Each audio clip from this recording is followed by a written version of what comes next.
Hi viewers, this is not the first time I've covered this controversial subject in a video, but I'd like to start by addressing the thumbnail. Should you clean your silver? Well, as many of you know, not all silver is equal, and certain types of silver will get the buffing wheel. Yes, the poured silver, community piece there from the bear, the CCT on it. So these would have got the buffing wheel once they'd come out of the mould or cast, whatever you're doing. And likewise, this probably would have got the buffing wheel as well. 3 ounces from Coin Keeper. Many of you around who remember that name. It's been under several different names, but 3 ounce ingot there of 999 fine. And of course another one that I have covered in a few videos. Let's try not to do a face reveal. This creamer jug from 1889. Yes, you could use the buffing wheel on it. I didn't. I have actually covered on Instagram what condition this was in when I bought it, but you know, in certain cases where you might have scratch marks and a polishing cloth such as this Jeweler's Rouge cloth won't clean up your silver, then you might need to put a buffing wheel on it. But generally most of them will clean up with some type of cleaning cloth. So it's got that out of the way. The type of silver that you should use a buffing wheel or could use a buffing wheel on, and is 100% not a coin. Do not ever put your buffing wheel on a coin. I've seen many coins at my local coin shop that have been absolutely ruined. Some gorgeous Victorian crowns and half crowns, and they just shine, and you know, you can't sell them really. I didn't buy them and probably nobody else did, other than for their weight in silver. Yeah, I mean, he's told me stories about some lady who'd phoned to say she'd got a collection, could she bring it in, and when she looked at it she thought they were all rather dirty, so she cleaned them all up for taking them into him. Oh, and he looked at it and it was just scrap. Ruined every single silver coin, and the copper ones too. But anyway, I digress. Let us get into the subject. So I think most of you know that you should never ever put a buffing wheel to a coin, and most of you will know that you should never dip or clean a numismatic coin. And you know, by numismatic I mean even kind of low value cinco pesetas para España. Yeah, you don't really want to be cleaning them. It absolutely does ruin them, and if you did, I think what would happen, it would remove the oxides from parts of the coin and show up all the dings and dents even worse. 1870. So yeah, you do definitely not want to be cleaning any numismatic pieces. Now there is a bit of an anomaly with coinage, shall we say, because certain coinage is really deemed as a bullion device. Many of these Canadian coins, of course I would put it up the wrong way, so technically, you know, you could clean that Canadian dollar. I probably wouldn't, but and constitutional silver, if it is just bought as a bullion, again I probably wouldn't clean this one because it's not too bad. But my motto really is, it is your silver, you know, it's yours, so you do what the hell you want with it. If you clean it and devalue it, that's down on you. So you know, that's my take on it. You know, it's yours to do whatever you want with it. If you ruin it, you ruin it.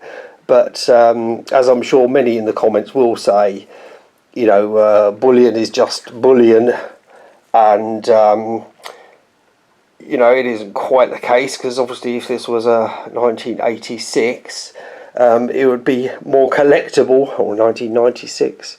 I did let a community member have my 86, but yeah, so even bullion, you know, certain pieces will have a collector value, and some people would like it to have a tone, and others would like to see them blast white. So again, it's there's no hard and fast rules, because it's really, like I said, it's down to the person buying it whether what they like, and of course it's down to you what you do with it. Anyway, obviously a bullion piece like that, it wouldn't matter one iota if I dipped it, you know, or did it or dipped it, because it is just a bullion piece. And there is a great video from a community member on vintage bullion, him cleaning some vintage silver bullion, and I'll put a link up there to Silverstruck's video where he recently cleaned some vintage silver bullion. Anyway, those of you who watched my last video and saw these very toned up coins that I bought from my LCS, I'm going to have a go at dipping them on video for you now. I am not going to be doing this one because I'm on the fence over this one. I actually quite like that dark toning, but this one, which you saw in that video, does look rather hideous, so it is going to get a dip, and along with the rather stained looking maple. So anyway, let me move this out of the way and let us do a bit of dipping. As to what you use to dipping your silver, there's a whole myriad of choices out there. These particular two that I have are two different strengths. This blue one is slightly milder and this one is more aggressive. So I am going to start with this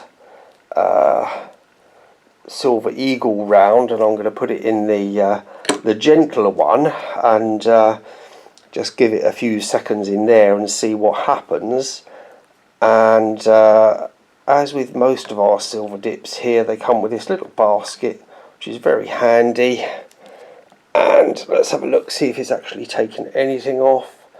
Very little, so let's put it in the stronger one. And I should have bought something to wipe my hands on, but I didn't. Right, that's better. And as you can see, probably if I'd have left it in the other one, of course I've turned it the wrong way. If I'd have left it in the other one, it would have eventually cleaned it. But I say this one is less aggressive.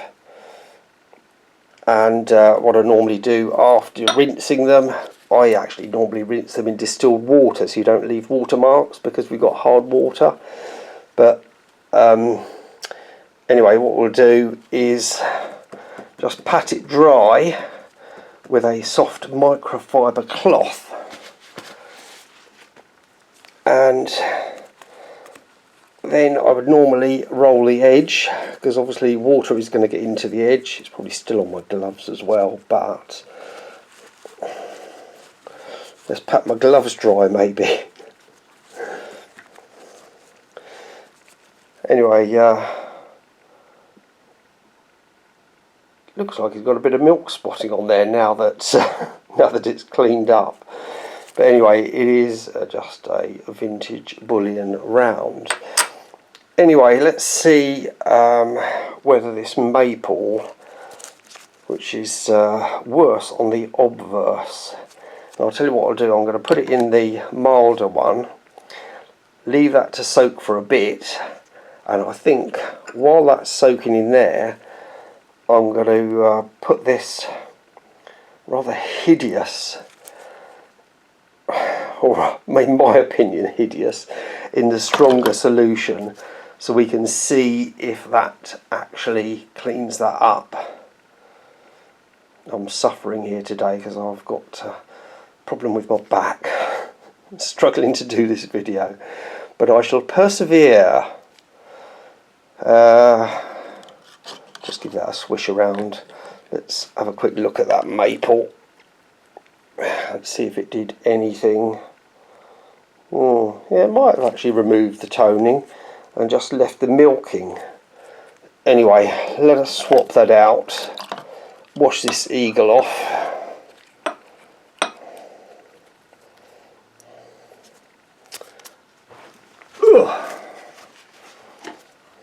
And give it a pat dry.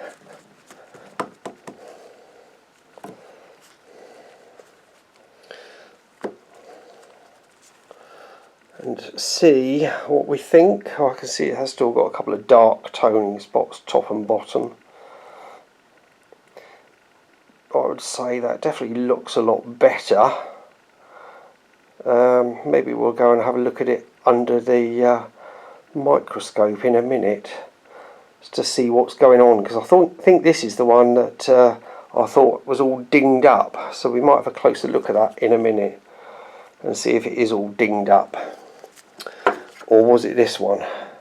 Maybe it was that one, I don't know. One of them looked very dinged up. But let's give that one a quick dip as well. I'll skip the other one. Skip the milder one, and we'll give that yeah, it's obviously removed a lot of the very dark areas. Can we get close enough in to see? It does look quite scratched up, doesn't it? Anyway, let's have a quick look, see if this other one's cleaned up a bit. Oh, I forgot the maple was in there. We'd better whip that out as well, hadn't we? Let's put that in there.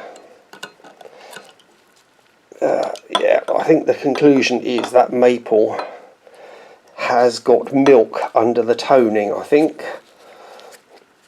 Let's just dry it off and have another look. But it's not the end of the world for CCT, because those of you who saw my recent video on milk spot removal, I think this one's going to get the same treatment, yeah, because that's not just toning, that's definitely some milk on the maple. Anyway, let's have a look at this other eagle. So I don't rub them usually, it's usually just a pat dry. Carried away there. Pat dry with dry hands preferably. So was this the 1990? Well, one of them I remember looks as though it's polished. I think it was this one. But anyway, I'll do some still shots of these two in a minute for you, for those who've hung around to the end. And while I'm here, let's just buff up the high spots, or highlight it as it's called, which I think the silver pourers do themselves when they antique it. And as you can see, just a buff with a jeweler's rouge, jeweler's cloth, picks up those highlights nicely, and it makes it look a lot different to that very black toned piece, doesn't it? Anyway, I will say goodbye and I'll leave you the photos at the end, and keep calm and keep stacking. Let me know your thoughts down in the comments. Bye.